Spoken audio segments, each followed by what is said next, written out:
제 어린 시절에 저는 제가 스스로 저를 정의하기에 내성적 완벽주의자인 소년이었습니다.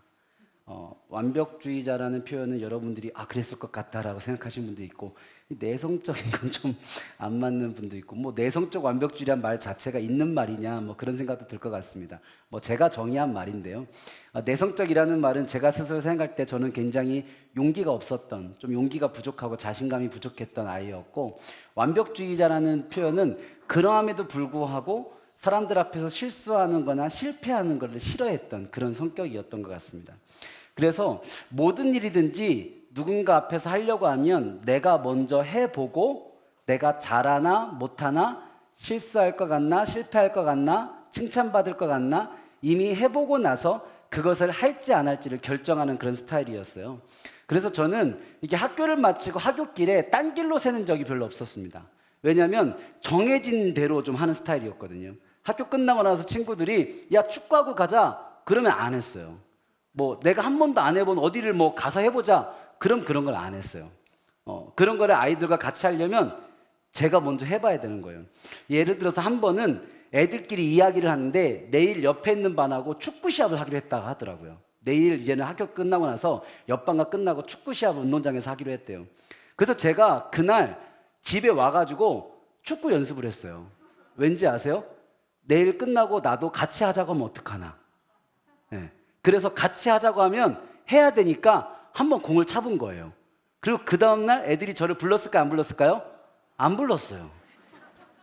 저한테는 찾아가 안 하더라고요. 그런데도 저는 혹시라도 나한테 하자고 하면 내가 준비해 놔야 되니까 그렇게 준비를 했던 거예요. 소풍날 갈 때는요, 전날요 꼭 노래 연습을 했어요. 왜냐면 노래를 시킬지 모르니까 준비해 놔야 되잖아요.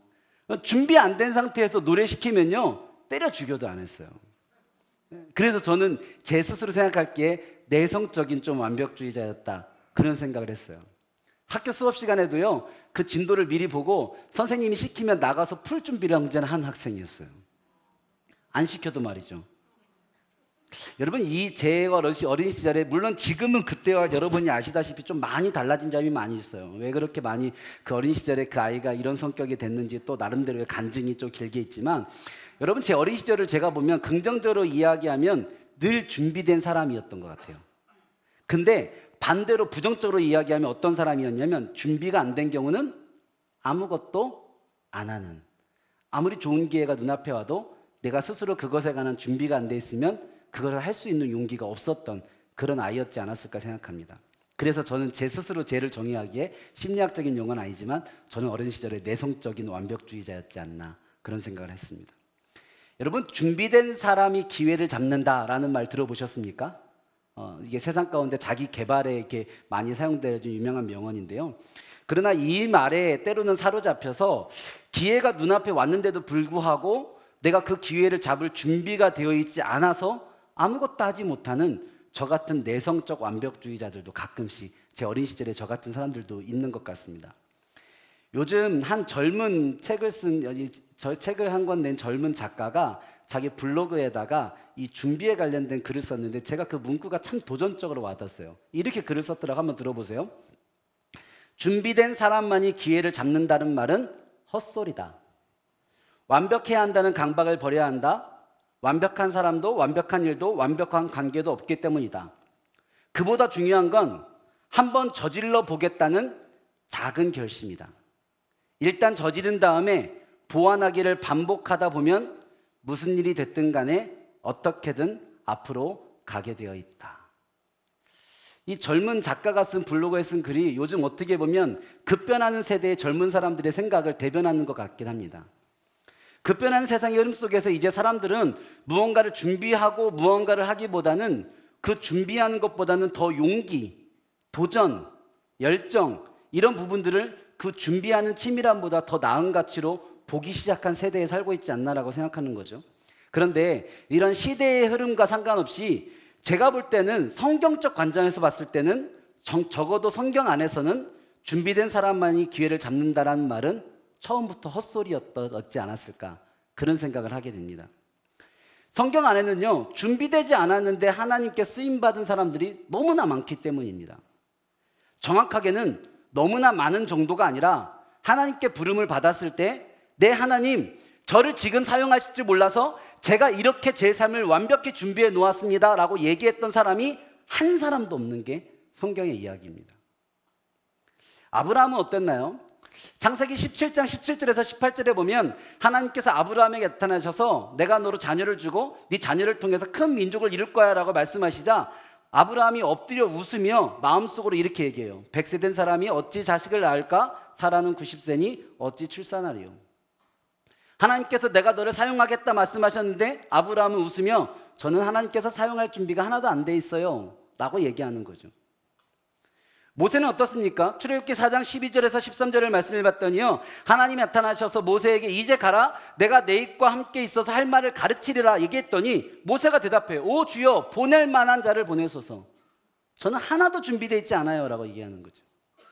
기도는 어떤가요? 사사기 6장 14절 15절입니다. 여호와께서 그를 향하여 이르시되 너는 가서 이 너의 힘으로 이스라엘을 미디안의 손에서 구원하라, 내가 너를 보낸 것이 아니냐 하시니라. 그러나 기드온이 그에게 대답하되 오 주여, 내가 무엇으로 이스라엘을 구원하리이까? 보소서, 나의 집은 므낫세 중에 극히 약하고 나는 내 아버지 집에서 가장 작은 자니이다 하니.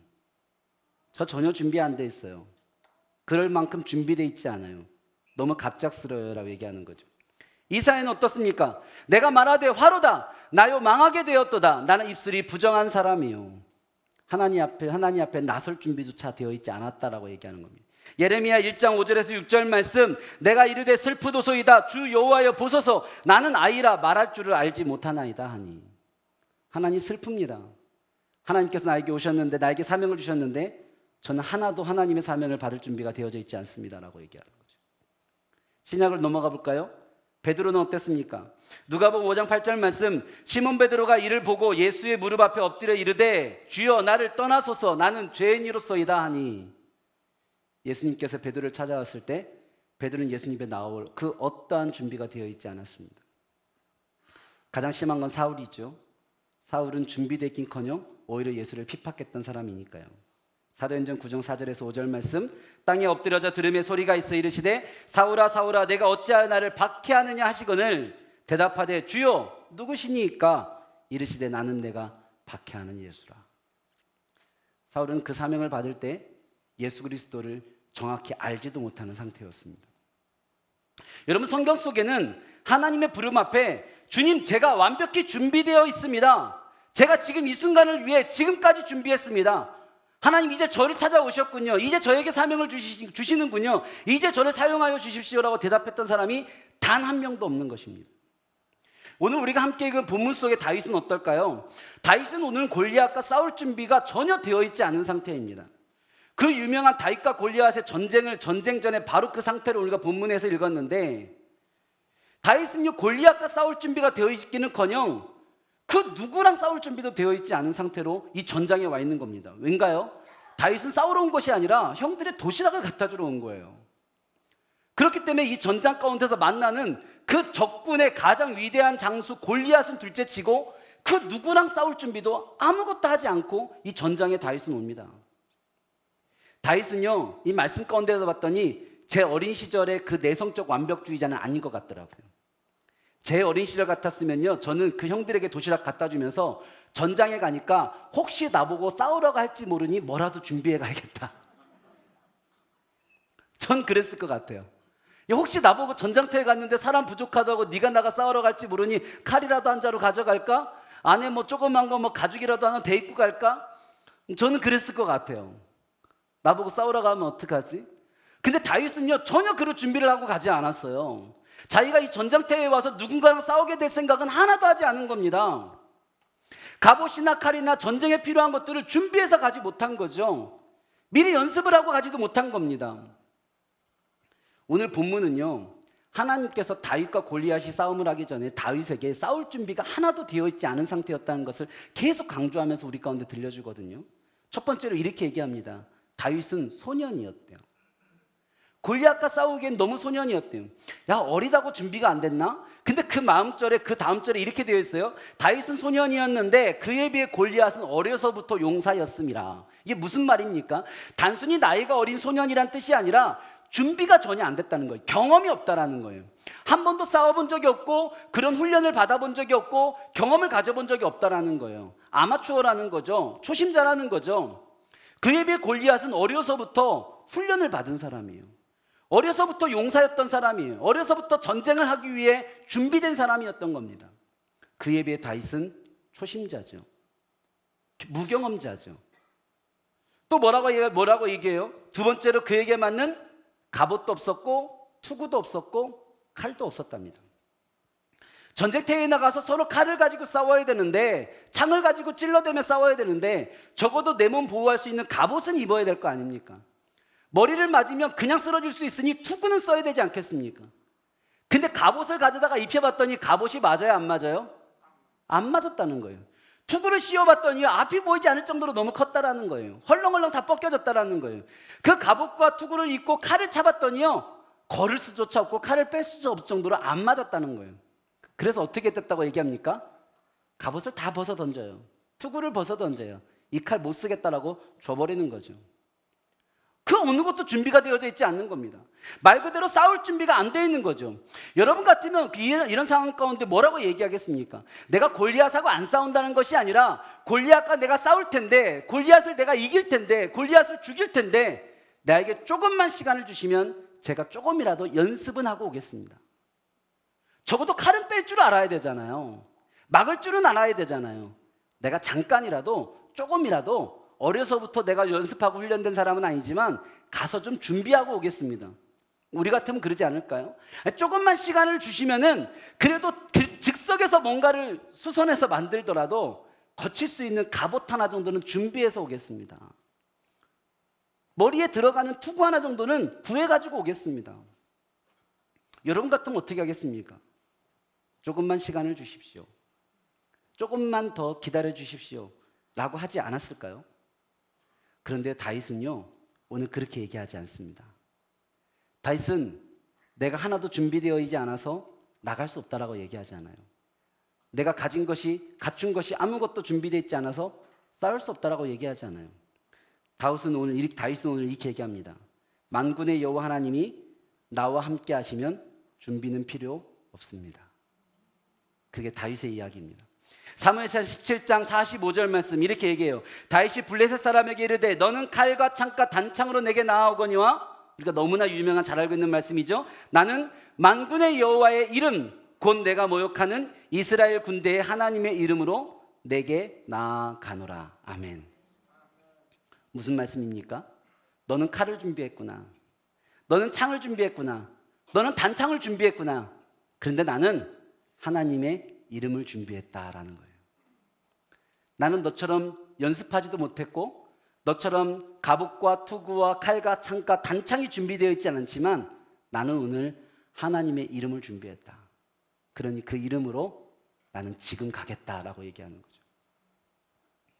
이것이 다윗의 준비였고 다윗의 대답이었습니다. 여러분은 어떻습니까? 여러분들은 하나님이 언제든 쓰시도록 준비되어 계십니까?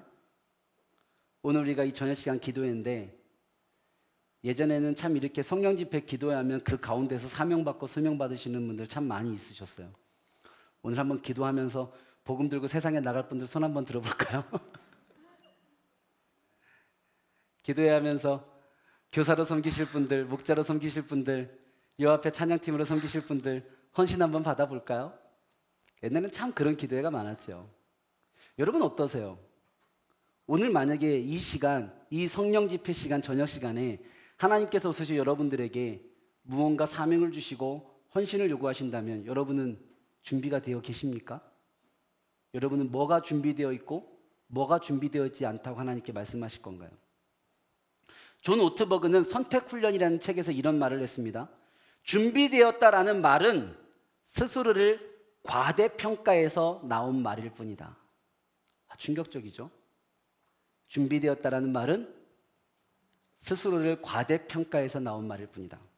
하나님은 준비된 자가 아니라 오직 순종하는 자를 원하신다. 또 이런 말도 합니다. 예수님께서 세상을 변화시키기 위해 제자들을 파송하실 때 두 가지 결정적인 문제가 있었다고 존 오트버그는 얘기합니다. 첫 번째 문제는 제자가 11명밖에 없었다라는 거예요. 제자는 12명이어야 되거든요. 12지파를 상징하는 완전 숫자입니다. 완전한 교회, 완전한 제자, 완전한 사역, 그게 12입니다. 근데 애석하게도 한 명이 사라져 버렸어요. 부족해버린 거죠. 사람이 없어진 겁니다. 11명밖에 없는 아주 완전하지 못한 상태였어요. 첫 번째 문제였죠. 두 번째는 그마저도 여전히 의심하는 사람들이었다라는 겁니다. 마태복음 28장 27절, 여전히 의심하더라라는 그 구절이죠. 예수님께 세상을 변화시키기 위해서 제자들을 파송하시는데 존 오트버그는 여전히 양도 부족했고 질도 부족했다. 준비가 안 된 상태였다라는 겁니다. 사람도 부족했고 믿음도 부족했다라는 거예요. 근데 이렇게 이야기합니다. 예수님은 세상을 변화시키기 위해 먼저 충분한 숫자를 채워라, 먼저 충분한 믿음을 키워라 라고 말씀하시지 않았다. 그저 가라고 말씀하셨다. 가라. 믿음과 숫자는 순종의 길을 가면서 하나씩 채우면 된다. 준비되었든 안 되었든 일단 가라. 그게 예수님의 말씀이었다라고 얘기하는 겁니다. 여러분, 예수님께서 제자들에게 오히려 네가 꼭 준비했으면 하는 것 한 가지는 성령 받으라라는 딱 한 가지였습니다. 숫자를 채우고 가라, 믿음을 채우고 가라, 물질을 채우고 가라고 얘기하신 것이 아니라 성령 받고 가라. 그것이 예수님께서 요구하신 단 하나의 준비였죠. 여러분, 성령 받는다는 그 준비가 무엇입니까? 하나님과 함께하는 것입니다. 내 안에 하나님이 계신 것입니다. 그것이 성령의 임재입니다. 하늘과 땅의 모든 권세를 가진 예수님께서 나와 함께하는 것입니다. 내 안에 계신 것입니다. 그것이 성령 충만이죠. 여러분, 기술도 갑옷도 투구도 칼도 창도 단창도 아무것도 준비되어 있지 않았지만 성령님이 함께 계시면, 만군의 여호와의 이름이 함께하고 있으면 나는 나아가겠다라는 거예요. 오늘 다윗의 그 결단과 오늘 예수님께서 우리에게 요구하신 그 준비는 전혀 다른 내용이 아닙니다.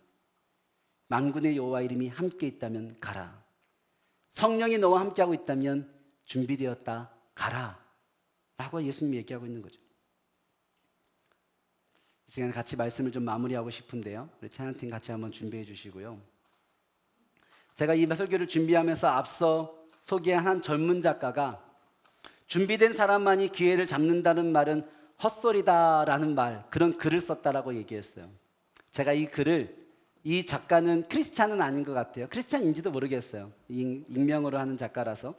근데 이 작가의 말을 제가 믿음의 말, 믿음의 글로 한번 바꿔 보았습니다. 한번 들어보시기 바랍니다. 준비된 사람만이 사명을 받는다라는 말은 헛소리다. 완벽해야 한다는 강박을 버려야 한다. 완벽한 사람도, 완벽한 일도, 완벽한 관계도 없기 때문이다. 그보다 중요한 건 한번 믿어보겠다는 작은 결심과 하나님이 함께 하시는 성령 충만이다. 일단 시작한 다음에 인내하기를 반복하다 보면 무슨 일이 됐든 간에 어떻게든 하나님께서 합력하여 선을 이루시게 되어 있다. 여러분, 지금 여러분이 100%가 아니십니까? 오늘 말씀이 이런 내용이었다면 안 올 걸 그러셨나요? 100%가 아니십니까? 무언가를 할 수 있는 준비가 전혀 되어 계시지 않습니까? 하나님의 사명을 따라 살 준비가 전혀 되어 계시지 않습니까? 복음을 전할 준비가 하나도 되어 계시지 않아서 복음의 자리에 서지 못하십니까? 섬기고 헌신할 준비가 여전히 되어 계시지 않습니까? 여전히 목자의 비전은 너무나 크고 섬기고 헌신은 작은 순종의 자리는 너무나 무겁습니까? 여러분, 괜찮습니다. 중요한 것은 지금이 가야 할 때라는 겁니다. 여러분이 100%가 아닌 것을 알지만 하나님께서 부르시면 오늘이 가야 할 때입니다. 지금이 가야 할 때입니다. 오늘 저녁 시간에 많은 임직을 준비하시는 피태자분들이 와서 기도하고 있는 걸 압니다.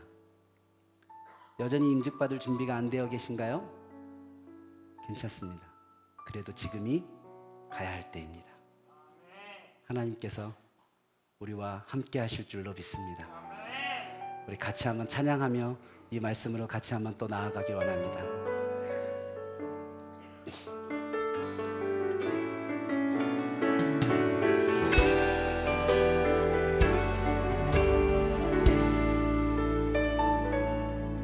주님 말씀하시면 내가 나가리다.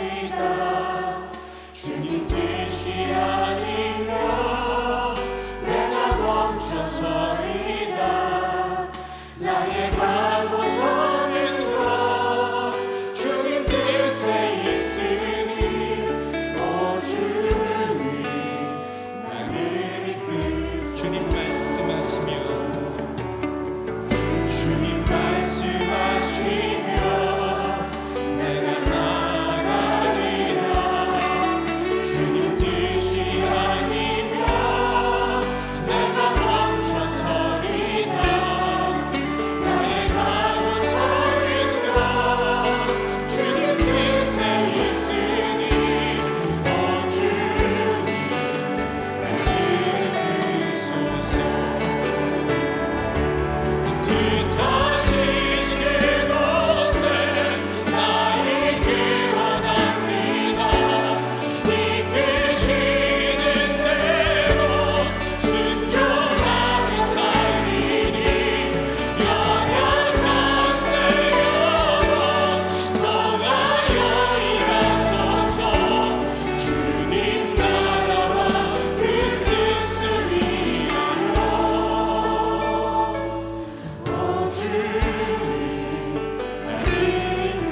주님 말씀하시면 나갑니다.